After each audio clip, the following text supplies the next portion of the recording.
Hi, it's Steve. Today we'd like to show you how to change the direct drive water pump on your washer. It's a really easy job. For this model, all you'll need is a number 2 Phillips screwdriver, a long flat blade screwdriver, and a pair of pliers. Let me show you how we do it. Now, to do this repair, we will need to get behind the washer, so you may need to move it far enough forward that you can access the back of the control panel. We'll also need to disconnect the power, so remember to remove the plug. And once we've gotten enough room behind the washer, we're going to remove 2 Phillips screws that are at the base of the control panel housing. Now, with those screws removed, you should be able to push the bottom of the console forward, tilt it up, and then just roll it back. Now that will expose 2 clips that hold the cabinet to the back panel. And using our large flat blade screwdriver, we're going to go into the gap at the front of that clip and just pry on that spring clip to where you remove it.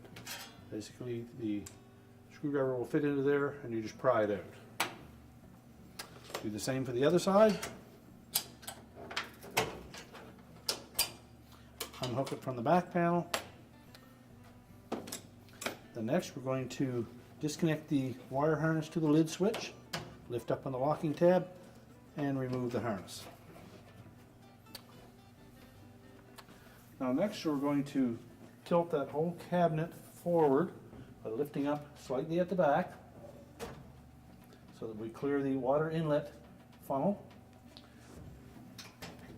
and just pull it slightly forward at the bottom and we can lift it away. The pump is located on the front of the motor and it's held in place with 2 little spring clips. And we also have an inlet hose from the tub and the drain hose going out from the bottom. Now, the bottom edge of this metal shield is quite sharp, so be very careful when working in that area. So first we'll remove the 2 hoses. Start by depressing the spring clamps to slide them up the hose.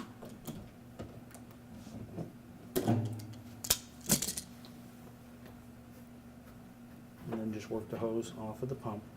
Again, make sure that we are conscious of the sharp metal edge on that shield. Next, we'll remove these 2 spring clips.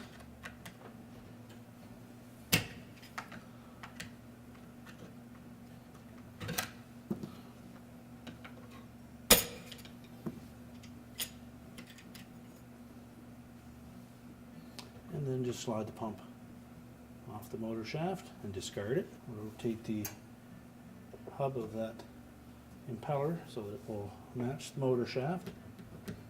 Now with the pump firmly up against the motor, we can then just reach down and reattach the spring clip. We need to re-engage this top one. Just put that little T-hook into that slotted opening on the motor.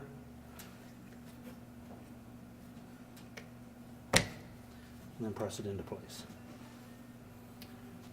Next, we'll reconnect the hoses and just ensure that there's nothing caught in that inlet hose. Make sure it's fully inserted on the pump nozzle, as well as the drain. Reposition the clamps.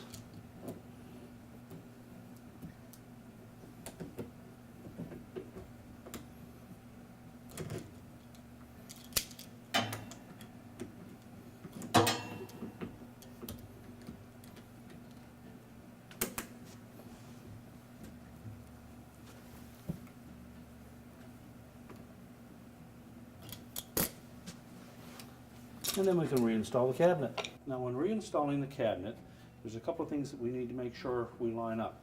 There is a slot on the back corners of both sides of the cabinet, as well as a small rectangular slot at the front corners of the cabinet, and they will engage little tabs that stick out of the base frame. And also the cross piece at the very bottom front of the cabinet will go under the base while the sides sit on the top of the base.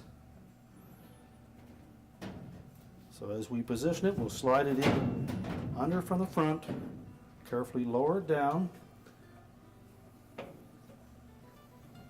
We'll want to make sure that we tuck the water inlet funnel in underneath the cabinet, and then ensure that the back corners of the cabinet fit onto those little tabs.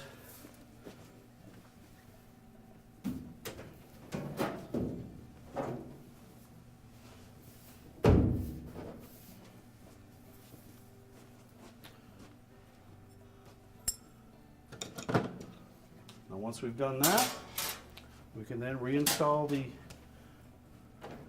retaining clamp. So we're going to hook this short hook into the slot on the back panel.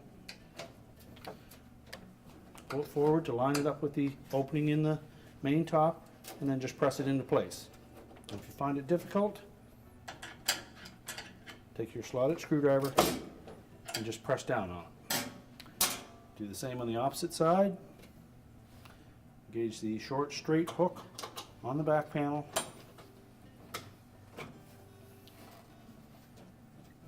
Make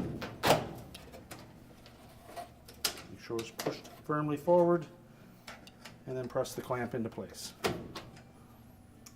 And lastly, we need to reconnect the wire harness to the door switch. Now, as we roll the console down into place, we want to make sure that we engage these hooks on the end caps with the appropriate openings in the main top.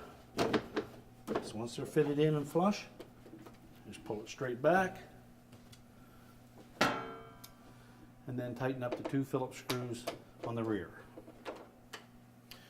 We're now ready to reconnect the power, push the washer back into position, and our repair is complete.